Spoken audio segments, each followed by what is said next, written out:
Craig mentioned for the last couple months, we've been following the story of Moses and how God used Moses to set Israel free from their slavery in Egypt. And so these last couple weeks in particular have been all about them getting to freedom.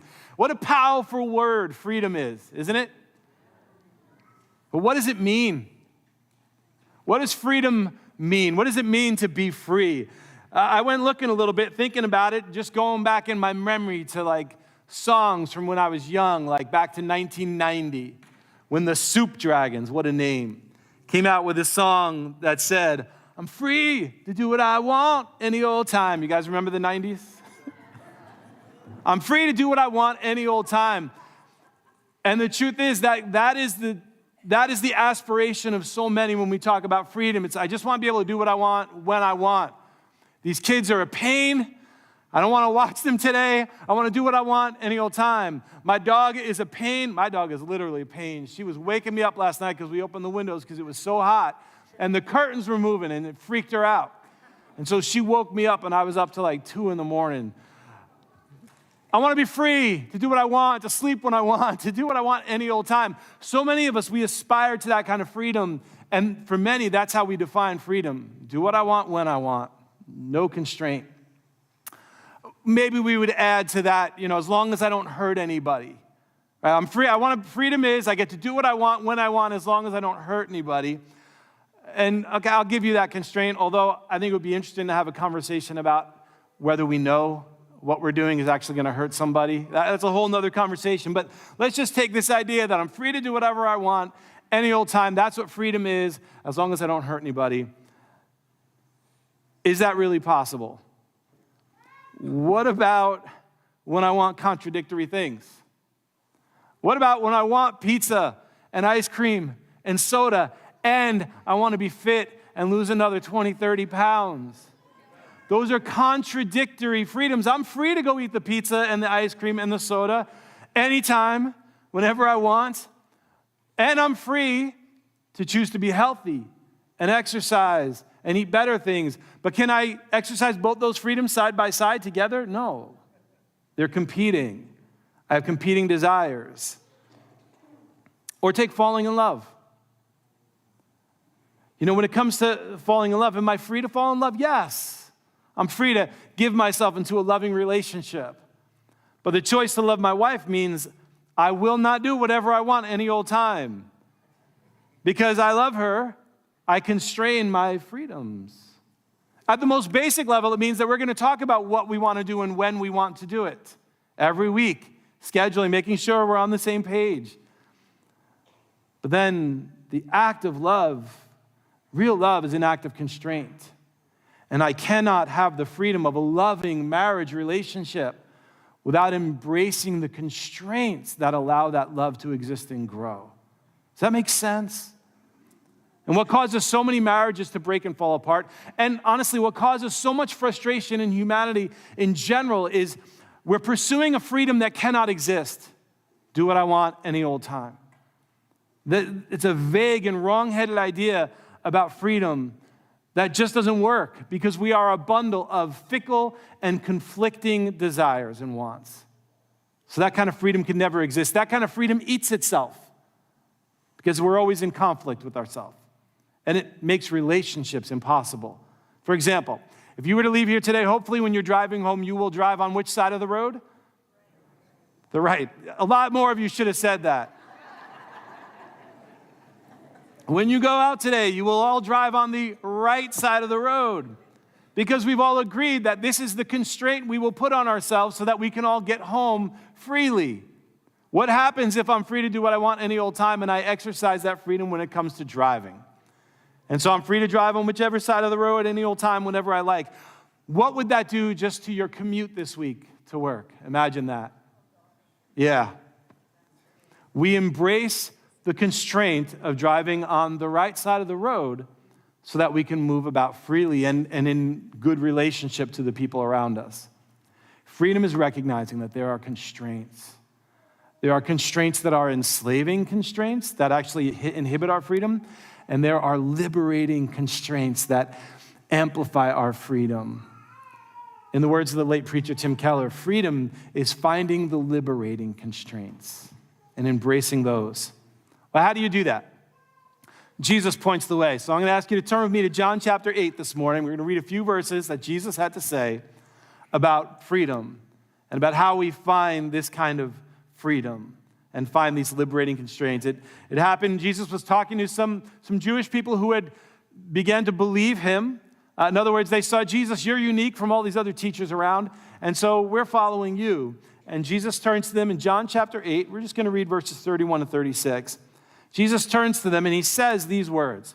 He says, if you hold to my teaching, in other words, practice my teaching, you are really my disciples.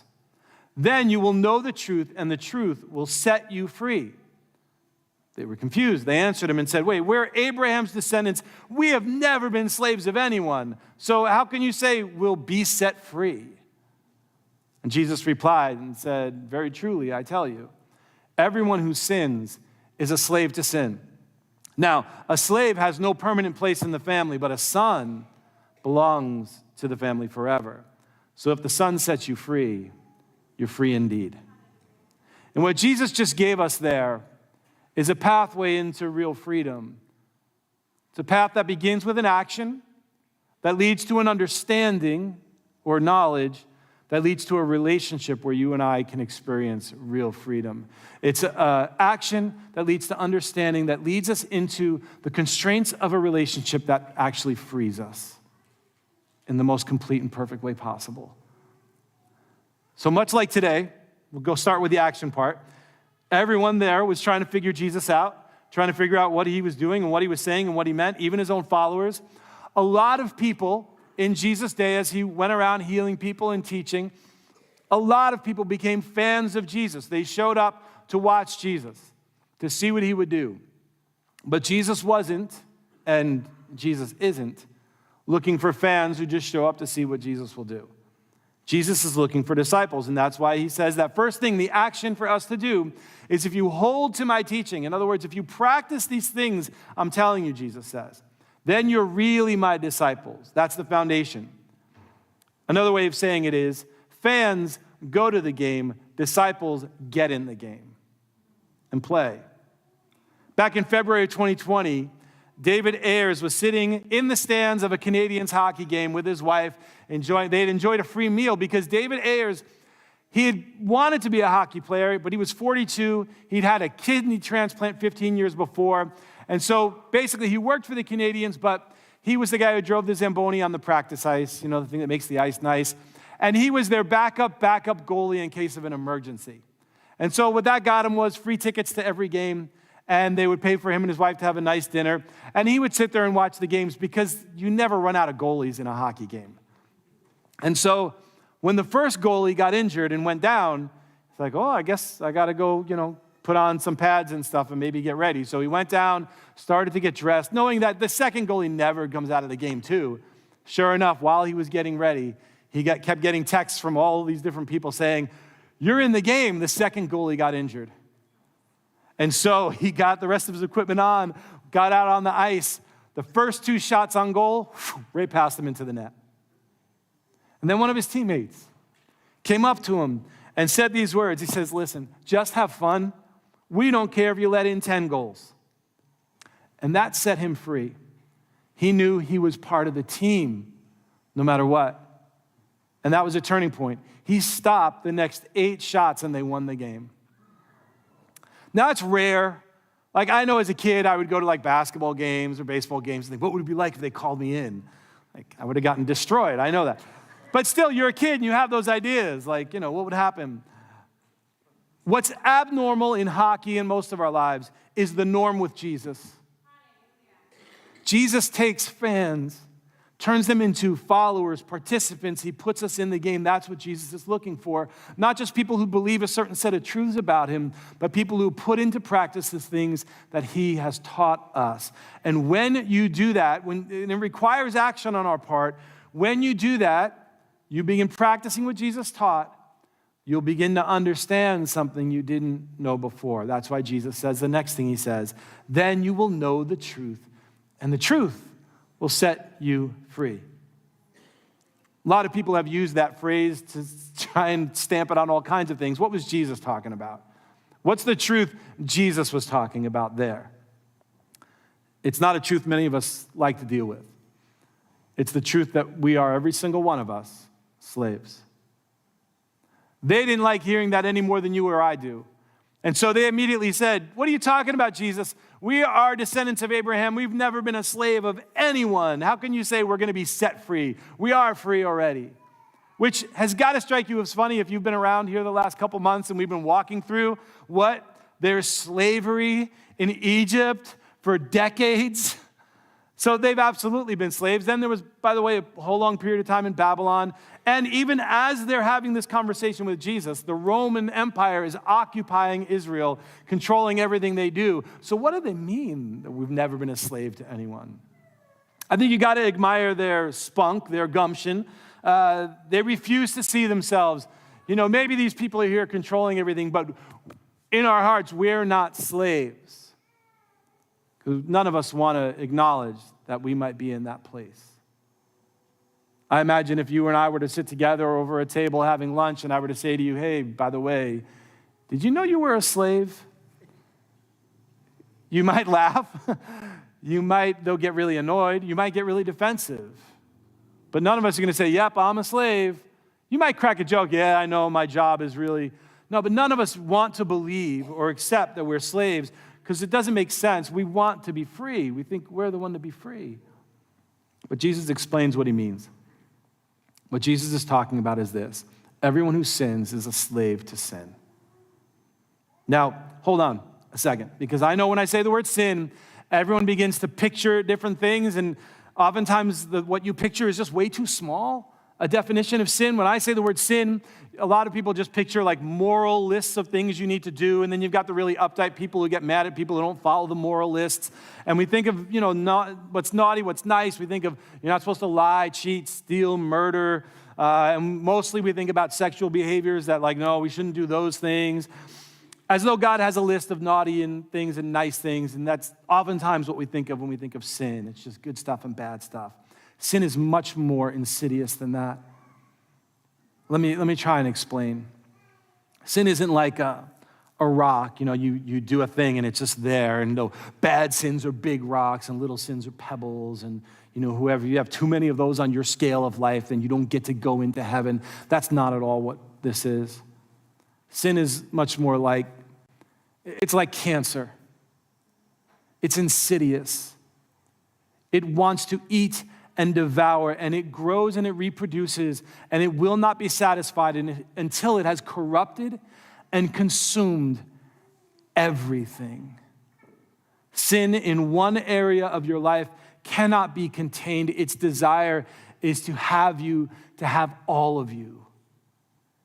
N.T. Wright explains how the whole world has become enslaved by sin when he writes this. He says, when people rebel against God, which is at the heart what sin is, in whatever way they may do it, new fields of force are called into being. Just picture that. A cumulative effect builds up, and individuals and societies alike become enslaved, just as surely as if every single one of them wore chains and was hounded to work every day by a strong man with a whip. Let me try and paint a picture of this for you so we can see how this works. Jesus taught us not to call someone else a fool or to hate them in our hearts. He said that's the same as murdering them, which is confusing because I remember growing up, I called my older brothers fool and much worse many times, and they're still alive. So what was Jesus getting at? Well, what happens when you and I break this command and we allow ourselves in our hearts or out of our mouths to begin to look at and call other people fools or allow hatred in our hearts? We see this, by the way, happening all day long, all around us, don't we? In the political arena, in the social and the media arena. It starts inside you and me to get harder and harder to respect the person we're thinking of as a fool. It actually begins to get harder to respect anybody else, to value their inputs or their opinions or their feelings. You start to justify all kinds of dismissive and even aggressive behaviors toward them. After all, they're just a fool. They don't understand. And then you either passively or passive-aggressively start demeaning them, at least behind their backs, sometimes even to their faces.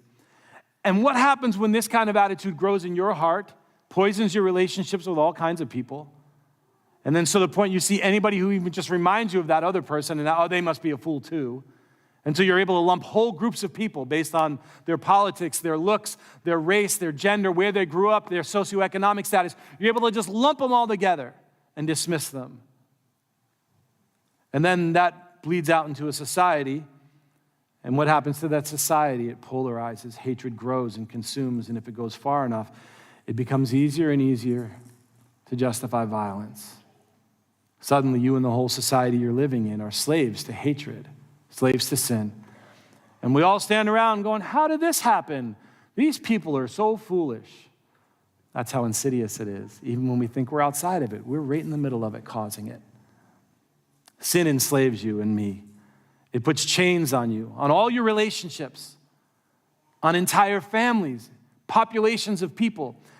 And this is how the entire world has become enslaved by sin. No one can escape it. Most people choose to just ignore it because we're not sure what to do about it. But those who put Jesus' teaching into practice, what begins to happen is you begin to discover the truth about sin and slavery to sin. And that's when you begin to escape it. Now, I was reading the other day about the African nation of Mauritania. They were the last nation on the planet to outlaw slavery. They did it back in 1981. Still took 26 years. It wasn't until 2007 that they actually put laws on their books that allowed them to prosecute anybody who owned a slave. But even since then, everything I've looked at still shows that they're not really doing much about it. They're turning a blind eye. And there are whole communities of people in that nation living, born into slavery, growing up in slavery, and dying in slavery because everyone just turns a blind eye to it. A few years ago, about 10 years ago, a journalist from The New Yorker named Alexis Okiowo reported on the situation and wrote this, said, no one in their community who looks like them has ever known another way of life. One former child slave told me, this is the words of a former child slave, said, in the village, when a slave says he does not want to be a slave anymore, people ask him, why? Who are you? Your mother was a slave. Your grandmother was a slave. Who are you? Another person who grew up as a child slave and now is an abolitionist said, to the slave, his identity is his master. The master is his idol, one he can never become, and the master is invincible. See, it's not enough to realize you and I are slaves to sin.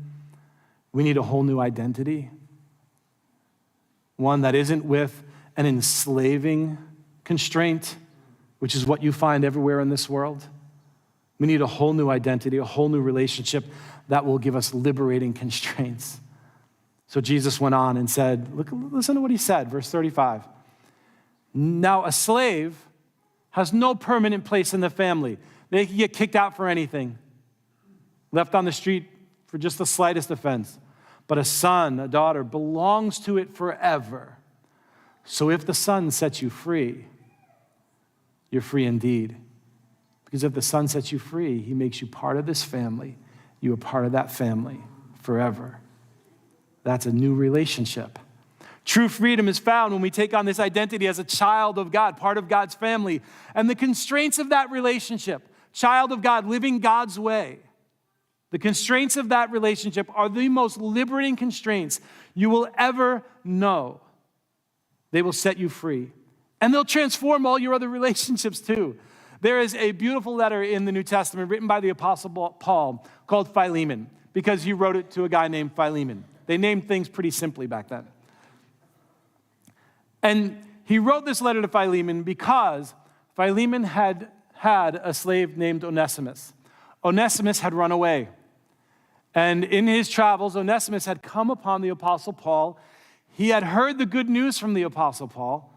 And Onesimus had become a follower of Jesus, a part of God's family. And so Paul sits down to write a letter back to Philemon to convince him how their relationship now, as all of them part of the family of God, should transform this whole situation.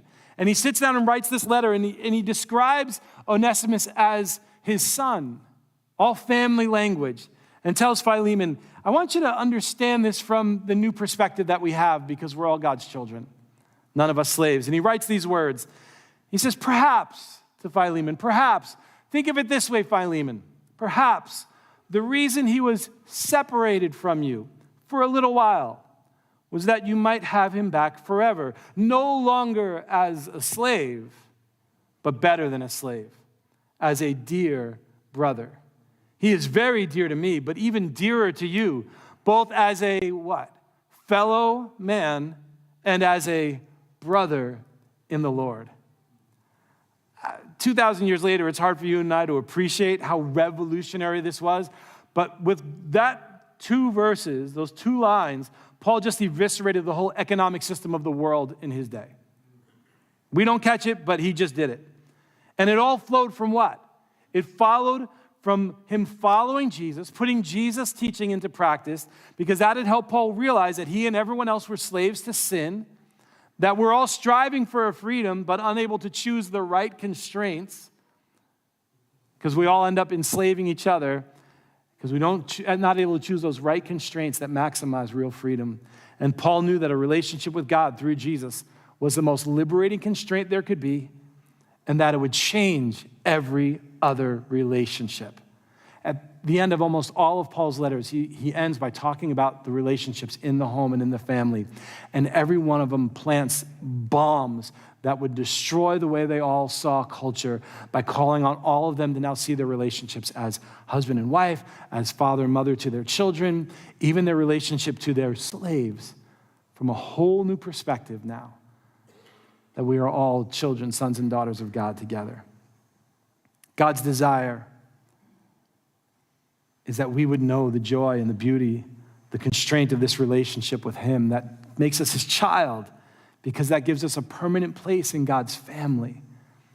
And that is the security that allows you and I to have maximum freedom, that enables us to recognize there's a difference between liberating constraints and the ones that enslave us. Constraints that give us life and constraints that rob us of the life God created us for. Because God's desire for you and me is not to hold us under his thumb, but for you and I to become like him. All the other masters of this world, they don't want you to be like them. They want you to be under their thumb, under their power. They want you to think, oh, I could never be like the master. Oh, I could never be that powerful, or to aspire to be like them and make slaves of other people. That's the way this world works. That is not what God wants. God wants children. The world wants slaves. From the very beginning, God's desire was that we would be like him. And so God said, when he made us, let us make mankind in my image. God wanted us to be like him. And on the night when Jesus was praying in the Garden of Gethsemane, just before they came to arrest him and beat him and try him and nail him to the cross and kill him, Jesus prayed for you and me.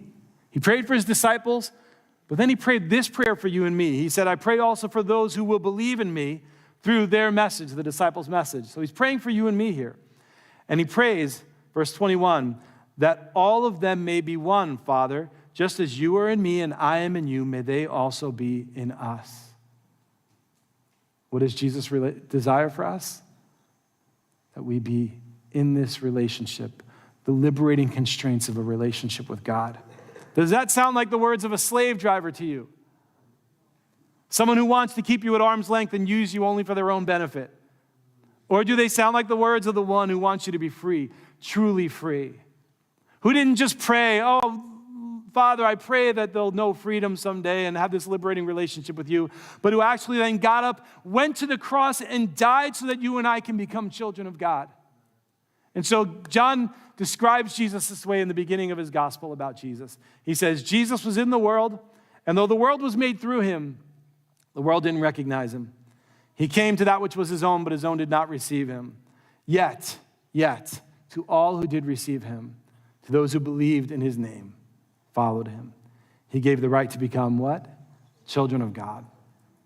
A liberating constraint.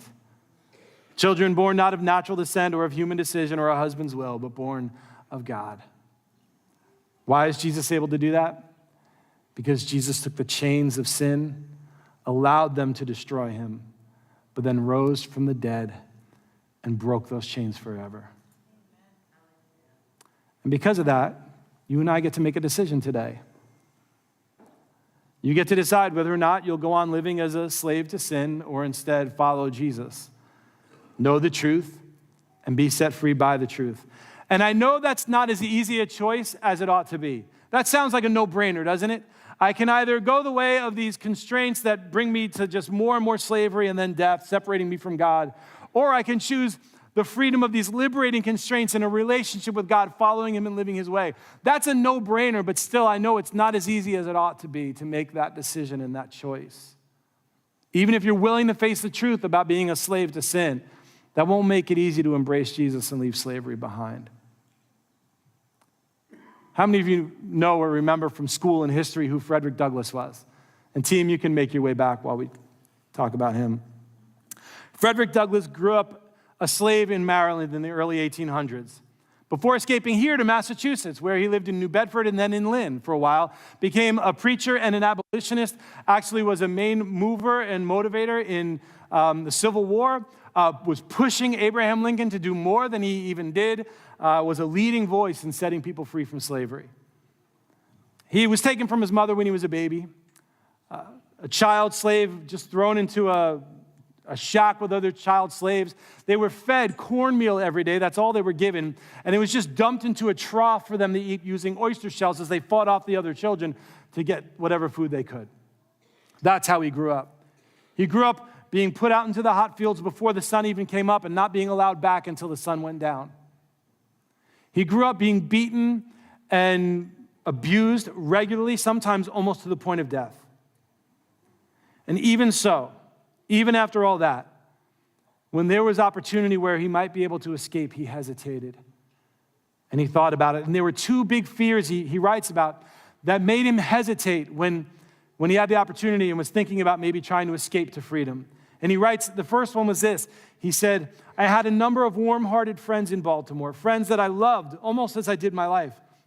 And the thought of being separated from them forever was painful beyond expression. He said, it is my opinion that thousands would escape from slavery who now remain, but for the strong cords of affection that bind them to their friends. So he had this fear of leaving behind those friendships. His second fear was failure. He wrote, if I failed in this attempt, my case would be a hopeless one. It would seal my fate as a slave forever. I would never, ever be able to get free again. You and I might experience a different version of those same fears this morning when it comes to Jesus offering you freedom.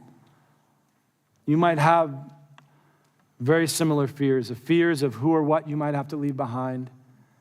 And it might just seem like it would be too much if I had to leave them or leave that behind. And you might settle back into this slavery to sin because it's comfortable. Or you might be afraid that, I really want to be free from this, but I'm afraid if I fall back, if I fail, then I'm just going to be disappointed and I'm just never going to escape. That's going to be it for me. I invite you to take courage from Douglas' experience with physical slavery, because Douglas knew what it was like and he was a follower of Jesus. And he recognized that escaping that physical slavery was second to escaping the slavery to sin. I want you to listen to what he wrote after he escaped to freedom. He said, I have been frequently asked how I felt when I found myself in the free state where he had come to live. He said, it was a moment of the highest excitement I have ever experienced. I felt like one who had escaped the den of hungry lions. He was remembering Daniel and what Daniel went through, how God rescued Daniel. He knew God had rescued him. This morning, I'm just here to tell you, you can escape that hungry den of lions. That's holding you and making you feel like you're a slave and there's no way out of it. And you're stuck there. Put aside your fears of what or who you might need to leave behind. Put aside your fear that you might fail. You will. You will. But Jesus promises that if you follow him, if you choose the liberating constraints of a relationship with him, you will be part of God's family forever. Doesn't matter how many pucks you let go by, you're part of the team. He will strengthen you. He will give you what you need to overcome sin and live his way. He's not going to leave you where he finds you. You become his child forever. No longer a slave. You will be free, truly, truly free. Stand and let's sing the song together.